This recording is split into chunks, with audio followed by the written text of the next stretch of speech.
केंद्र की मोदी सरकार महंगाई और बेरोजगारी के मुद्दे पर बुरी तरह से घिरी हुई है, क्योंकि मोदी राज में महंगाई और बेरोजगारी का ग्राफ लगातार बढ़ रहा है। लेकिन सरकार इस मुद्दे पर चुप्पी साधे बैठी है, इसलिए विपक्ष बार बार इस मुद्दे पर सरकार को घेरता है। ऐसे में अब शरद पवार ने अलग अंदाज में मोदी सरकार पर तंज कसा है।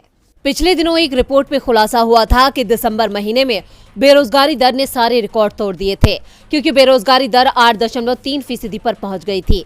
और इस रिपोर्ट ने मोदी सरकार की सारी पोल खोल दी, साथ ही विपक्ष के हाथ में सरकार को घेरने के लिए मुद्दा थमा दिया। जहां पहले कांग्रेस अध्यक्ष मल्लिकार्जुन खड़गे ने बेरोजगारी दर को लेकर सरकार को घेरा था, तो अब एनसीपी चीफ शरद पवार ने भी सरकार को घेर लिया है। बेरोजगारी को लेकर देश के दिग्गज नेता शरद पवार का गुस्सा फूट पड़ा। उन्होंने इसे लेकर केंद्र और महाराष्ट्र की बीजेपी सरकारों को आड़े हाथों लिया। एनसीपी प्रमुख शरद पवार ने कहा, बेरोजगारी के कारण सामाजिक समस्याएं पैदा हो रही हैं। शादी योग्य युवकों को नौकरी नहीं होने के कारण दुल्हनें नहीं मिल रही हैं। इतना ही नहीं, पवार ने आरोप लगाया कि महंगाई और बेरोजगारी जैसे असल मुद्दों की ओर से ध्यान हटाने के लिए समुदायों के बीच दरार पैदा की जा रही है। पूर्व केंद्रीय कृषि मंत्री पवार ने कहा, आज का युवा शिक्षित है और उसे नौकरी मांगने का अधिकार है।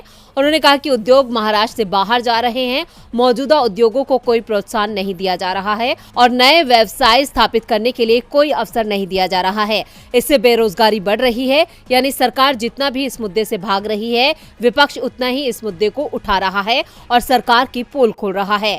अब देखना होगा कि सरकार कब तक अपनी खामियों पर पर्दा डालती है।